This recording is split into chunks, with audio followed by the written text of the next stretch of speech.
अस्सलाम वालेकुम, नमस्कार, गुड मॉर्निंग दोस्तों आपको बता दें कि आज 6 तारीख है और आज 6 तारीख में कुवैत से कुछ नया अपडेट है। 34 कंट्री जो बैंड है उनको लेकर के। तो दोस्तों आज का इस वीडियो में देख लेते हैं कि नया अपडेट क्या है। दोस्तों आपको बता दें, अगर आप कुवैत से इसी तरह नया अपडेट और वीज़ा फ्लाइट के बारे में जानकारी चाहते हैं तो इस चैनल को सब्सक्राइब करें और इस वीडियो को ज़्यादा से ज़्यादा शेयर करें दोस्तों में, ताकि उनके पास जानकारी पहुँचे, और इस वीडियो को लाइक करें। तो चलिए दोस्तों शुरू कर लेते हैं आज की पहली खबर। आपको बता दें दोस्तों कि जो इंटरनेशनल एयरलाइंस को यानी कि 34 कंट्री बैंड है उसको लेकर के एक फिर नया अपडेट आया है। जो आज का अपडेट है दोस्तों, आपको बता दें कि यहाँ का हेल्थ मिनिस्टर ने कहा है कि 34 कंट्री बैंड को लेकर के हमें फिक्र है और यहाँ का जो इकोनॉमिक है ऑलरेडी वो घाटे में चल रहा है। कुवैत का इकोनॉमिक कोरोना वायरस के कारण सबसे निचले स्तर पर चला गया है। इस घाटे को कैसे पूरा किया जाए और जल्द से जल्द कैसे बैंड कंट्री को खोला जाए, ताकि बाहर से जो पर्यटन जो भी घूमने वाला या फिर इंटरनेशनल फ्लाइट चालू हो, जिससे कि कुवैत का इनकम हो और इकोनॉमिक में रिकवर हो। दोस्तों कहा जाता है कि इस 34 कंट्री बैंड को लेकर के 100 मिलियन केडी के तहत कुवैत के अंदर घाटा है और जल्द से जल्द कैसे इसको पूर्ति किया जाए। लेकिन बीच में डॉक्टर बासिल अल सबा ने कहा है कि हम इनको लेकर के चिंतित हैं, लेकिन बीच में स्वास्थ्य समस्या को लेकर के अड़चन आ रही, जिसके कारण जो है इस चीज में डिले हो रहा है, लेट हो रहा है। आपको बता दें कि स्वास्थ्य मंत्री डॉक्टर बासिल अल सबा और स्वास्थ्य मंत्रालय के प्रतिनिधियों की उपस्थिति में जो 2 एयरलाइंस के साथ में गठन किया गया था, उनको अभी भी फैसले का इंतजार है। और साथ में कहा गया है कि इस प्रस्ताव को लेकर के 2 पक्षों के बीच बात की गई है। प्रत्येक पक्ष और तकनीकी और यहाँ का जो स्वास्थ्य अधिकारियों ने सिफारिश की है कि यदि प्रस्ताव को लागू किया जाता है तो यात्रियों की परीक्षा के बीच सुरक्षित किया जाए और यात्रियों का परीक्षण का संचालन करेगी। इनमें देश में आगमन की संख्या को स्वीकार करने की क्षमता है। और साथ में कहा गया है कि अगर इस कंट्री का बैंड को खोल दिया जाता है तो एक दिन के अंदर कुवैत का जो परीक्षण स्वास्थ्य केंद्र है, उन्होंने कहा है कि एक दिन के अंदर 20,000 लोगों का स्वैब परीक्षण जांच करने में सक्षम है। और साथ में उन्होंने कहा है कि स्वास्थ्य मंत्रालय के सभी प्रतिनिधियों को सभी आवश्यकता अनुसार प्रदान किया जाएगा और उन्हें पूरी तरह से टीम का गठन किया जाएगा और साथ में सभी स्वास्थ्य सेवाओं का प्रदान किया जाएगा। और जो लास्ट में दोस्तों आपको बता दें, कहा गया है कि यहाँ का स्वास्थ्य मिनिस्टर डॉक्टर अल सबा, तकनीकी एयरलाइंस और चीफ इसके ऊपर जल्द से जल्द कुवैत का कोई फैसला आए, ताकि अपनी इकोनॉमिक पहले जैसा बहाल हो और लोगों को राहत का सांस मिले। तो दोस्तों आपको बता दें, ये था जो कुवैत का अरब टाइम्स है उनके अनुसार बताया गया है। ये नया अपडेट है फ्लाइट को लेकर के। उसके बाद दोस्तों जो कुवैत से दूसरा अपडेट है, आपको बता दें कि स्वास्थ्य मंत्री ने कुवैत में एक बैठक के दौरान कैबिनेट स्वास्थ्य मंत्री डॉक्टर बासिल अल सबा द्वारा पेश की गई सिफारिश की जांच की, जिसमें कोरोना मामले की संख्या 6 से 10 हफ्ता के अंदर काफ़ी बढ़ गई है। मंत्री की सिफारिश में 2 सप्ताह के लिए रात 9 बजे से सुबह 4 बजे तक देश में आंशिक रूप से कर्फ्यू लगा दिया जाए।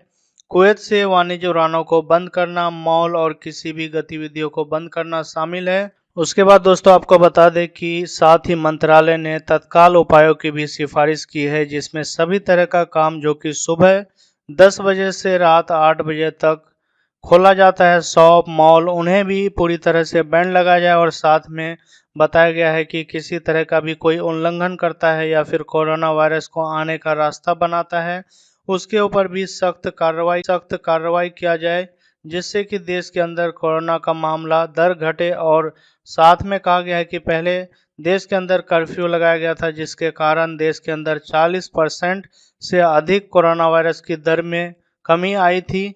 लेकिन लॉकडाउन और कर्फ्यू हटाने के बाद फिर से कोरोना वायरस की मामले में बढ़ोतरी देखने को मिला है। तो दोस्तों ये अपडेट था यहाँ का जो स्वास्थ्य मंत्री है उनकी तरफ से।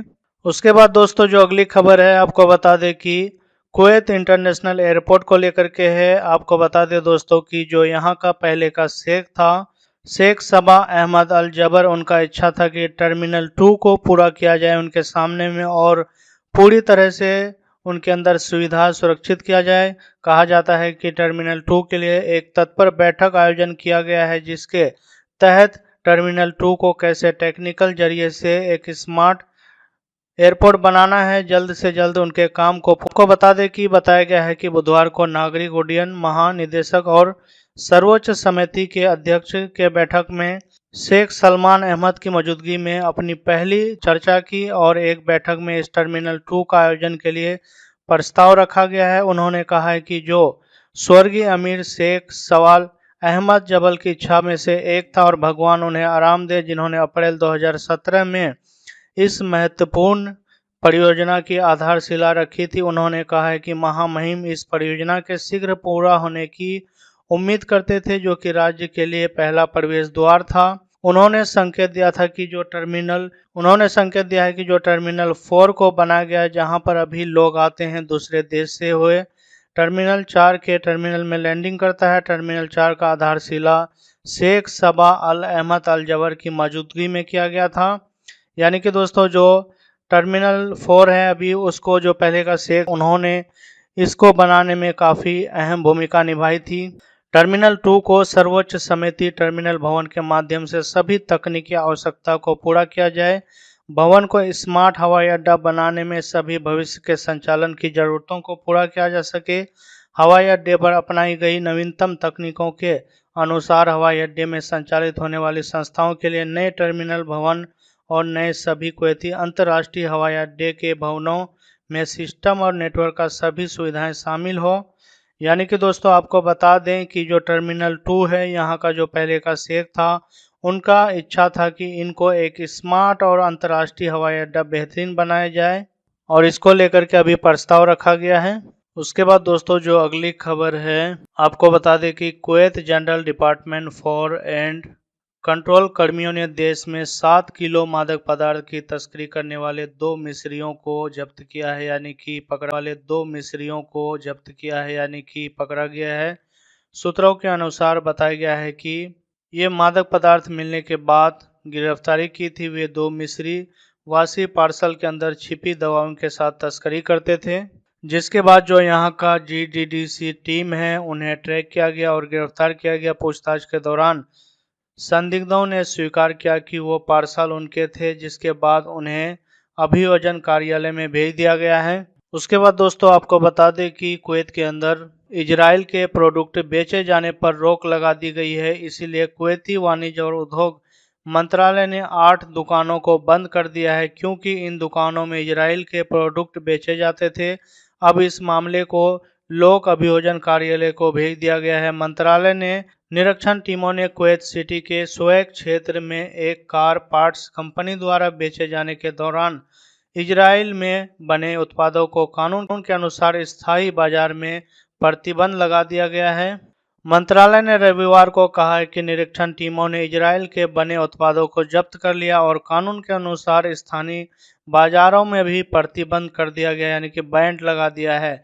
लेकिन कुवैत के अल सुवैक क्षेत्र में जो बेचा जा रहा था, मंत्रालय ने कहा कि उससे एक उपभोक्ता की शिकायत मिली, जिसके बाद दावा किया गया था कि एक कंपनी इजराइल निर्मित सामान को बेचा जा रहा है। यानी कि दोस्तों कुवैत के अंदर जो इजराइल का सामान है उनके ऊपर भी बैन लगा दिया गया है। उसके बाद दोस्तों जो अगली खबर है, आपको बता दें कि कुवैत के अंदर कोविड-19 सार्स को लेकर के वैक्सीन को लेकर के है। बताया गया है कि कुवैत हेल्थ मिनिस्टर योजना के भीतर स्वास्थ्य मंत्रालय ने पूरी लगन से काम कर रहा है। जैसे ही उनमें से किसी को भी कुछ शुरुआती लक्षण नजर आता है तो उनको लेकर के पूरी तरह से जो हेल्थ मंत्रालय की टीम है वो काम कर रही है। और बताया गया है कि सार्स कोविड-19 2 वैक्सीन को लेकर के भी पूरी तरह से काम कर रही है। आपको बता दें कि हमारी टीम पूरी तरह से सतर्क है। कहा जाता है कि स्वास्थ्य संगठन द्वारा अनुमोदित किया जाता है कि एक अलराय रिपोर्ट के अनुसार देशों के बीच वैक्सीन प्राप्त करने के लिए पूरी तरह से देश संयोजित है। बताया गया है कि वैक्सीन और टीकाकरण के लिए ग्लोबल अलायंस के साथ एक समझौता किया गया था।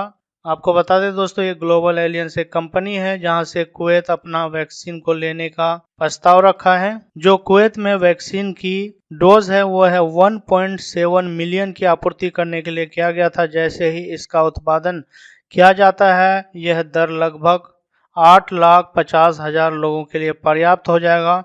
प्रति व्यक्ति को 2 खुराक तक दिया जाता है। उन्होंने बताया कि जो पहले चरण में $18 मिलियन था और इस अनुबंधन में सभी अधिकारियों के सलाह किया जा रहा है और बताया गया है कि जो एलियंस कंपनी है उनके पास 18 प्रकार के टीके हैं जो दुनिया भर की कंपनियों विकसित कर रही है। उनमें से एक आधुनिक टीका है जिसने सकारात्मक और उन्नत परिणाम प्राप्त किए हैं और जैसे ही कोई टीका तैयार होता है तो कुवैत के अंदर 1.7 यानी कि 1.7 मिलियन खुराक मिलेंगे, कुवैत के अंदर मंगवा लिया जाएगा और कुवैत सक्षम है इन सभी टीका को मंगवाने के लिए। उसके बाद दोस्तों आपको बता दें कि यह एक खुराक की कीमत जो है अमेरिकन डॉलर 10.55 है, यानी कि अमेरिका का जो डॉलर है वहाँ का 10.55 पैसे हैं और निर्माता के आधार पे इसमें थोड़ा वृद्धि या कमी भी आ सकती है। और सूत्रों के अनुसार कुवैत ने संगठन के अलावा किसी भी निकाय के साथ औपचारिक रूप से अनुबंधन नहीं किया है। अगर कुवैत इस वर्ष वैक्सीन प्राप्त कर लेता है तो खुराक की कीमत अमेरिकन डॉलर 30 तक पहुंच सकती है। हालांकि 2021 में प्राप्त होने पर डॉलर 24 तक गिर जाएगा, यह देखते हुए कि प्रत्येक व्यक्ति को 2 खुराक की आवश्यकता होगी। उन्होंने बताया कि फाइजर वैक्सीन अनुबंध कुल 1 मिलियन खुराक तक पहुंच जाएगा 2020 में 1,50,000, अगर वर्ष के अंत से पहले 2021 में 8,50,000 स्वीकृत और 85 वर्ष की आयु के लोगों को दिया जा सकता है। तो दोस्तों कुवैत के अंदर ये वैक्सीन को लेकर के खबर है, हो सकता है कि इस साल का आखिरी में नए साल के अंदर कुवैत के अंदर वैक्सीन आ जाए। तो दोस्तों आज का न्यूज़ में इतना ही, मिलते हैं एक दूसरे वीडियो के साथ। दोस्तों वीडियो अगर पसंद आए तो इस चैनल को सब्सक्राइब करें और शेयर करें, लाइक करें। मिलते हैं दोस्तों एक नया खबर के साथ।